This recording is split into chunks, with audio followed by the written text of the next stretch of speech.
Okay. Oh, hello. Appears I accidentally stumbled onto a recording session. Oh dear. Well, I am a minion of Count Augustine, as you can see from my identification there. Now, I don't wear pig masks. I'm not a big fan of pig masks. What do you think this is, Hotline Miami? I don't think so. At least not in my book. Count Augustine can like all the pig masks he likes, but that's not my cup of tea. I'm more of a direct sort. So your usual podcaster won't be here today.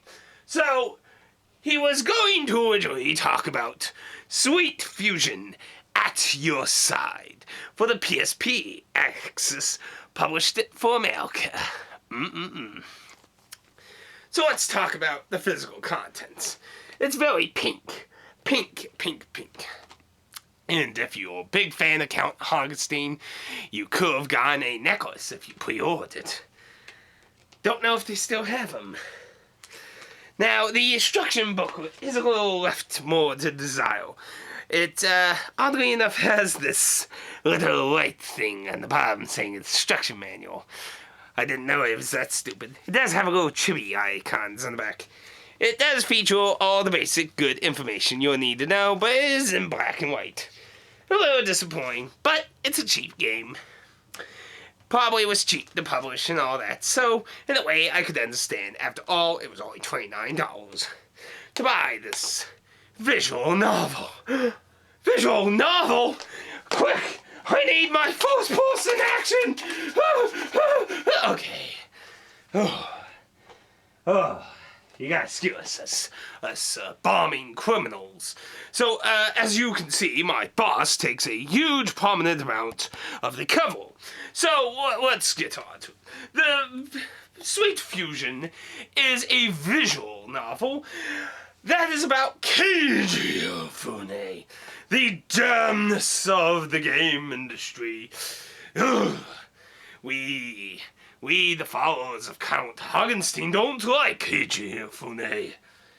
So he decided he would make a theme park about video games. The audacity video games. Video games get all the credit for murdering people. Damn it! We put hard work into our actions, so Count Augustine decided he would show those poor, miserable people, fans of games, and he would lock down the park, and we would throw some bombs in, and have a little game, you could say. What kind of game? Well, we picked a few audience members to join in the theme park spirit, you could say.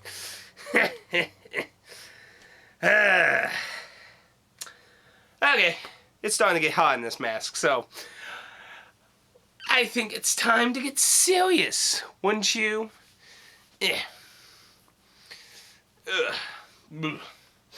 Excuse me for 1 second. Yeah. Okay.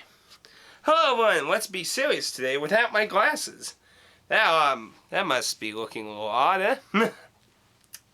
Anyway, Sweet Fusion at Your Side, as said, is a visual novel game. You play as Keiji Inafune's niece, who is right here on the cover. This is a bit of a mix of a romance novel, adventure novel, and survival novel. Those kind of elements. Basically, her and all the available men behind her all become part of Count Augustine's little game at Keiji Inafune's theme park. They decide to lock it down and throw some terrorist action out there and basically have them play a little game. If they succeed, they'll save the theme park and all the management, including Keiji Inafune, legend of the game industry. If they fail, they all die. Now, if you're expecting Virtue's Last Reward, 999's puzzle solving, you're not going to really find that in this. It's very choice selective. There's no real going through the rooms, digging around and investigating shit and trolling items around and figuring out how to open them and stuff. It's really tons of walls of text. This is much more visual novel than even 999 and Virtue's Last Reward, where they have a good decent amount of puzzle solving in them. There is puzzles, but they're very choice oriented, and there are all multiple endings in that. Now, some of the things that are in the game, where is that book? See if there's maybe a decent... let's see. There. The What's Wrong With You? Sometimes certain events will happen, and your character will basically go, Piss Mode, Phoenix White. Objection. You can either carry out with it, which will be a huge blurting out of whatever is wrong with the matter, whether she is white or wrong in the matter, or you can control yourself. And don't think that what the hell's wrong with you is going to always lead to bad. It can lead to good, too. After all, there are multiple endings to that. The Explosive Insight is probably the most puzzle mechanic, which we can see right there. What'll happen is you'll get basically a few pages of text with some key words, and you'll get to select 3 of them. You need to find the correct keyword that will lead to an insight of solving the puzzle. Choosing all wrong will lead to bad events. Finding the correct word within your 3 choices will lead to effects of solving the puzzle. Now, you can check the back of the catalog, and like a lot of visual novels, you can get the movies and images unlocked in that, like most Japanese visual novels usually do. You can save in that. But to be honest, I don't know. If you're really going into this game trying to expect Virtue's Last Reward or 9 Hours, 9 Plus, and 9's Doors, and again, keep in mind this is a first impression, so far, I don't think you're gonna probably get that same feeling. It's not a bad game. All the characters look very nice. It's very nice artistic. The writing's decent. A few people point out some misspells or such, but whoop-de-doo, big deal. Big deal. I mean, we survived the Super Nintendo age, right? But, I don't know, it is a little different feeling. I've played visual novels. They're not exactly a new prospect, but I haven't played tons of them, to be honest, too. You're not going to get the same feeling as 999 Virtue's Last Reward, but I do think it's a very interesting title. It's very much more text-heavy with less interactiveness, but there's still a little puzzle solving in the game. Now, of course, as a date simulator, you could hook up with one of the bachelors that also got roped into the games of death and explosions, ba-bombed into the theme park.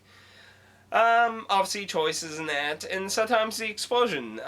The What's Wrong With You thing actually got me points towards one of the characters' affection. So, you see, it can lead to good and bad events. Now, Count Hoggenstein is probably the biggest show of the game. He has the most interactiveness with his sprite, which the most is just jiggling around because he's a really big, fat, jolly kind of looking character. Except he's jolly about bombs instead of Christmas presents. Hoggenstein has interesting dialogue. He's probably the most interesting character's dialogue to read in my opinion. Now, there is no English voice acting. It has voice acting. It has Japanese voice acting.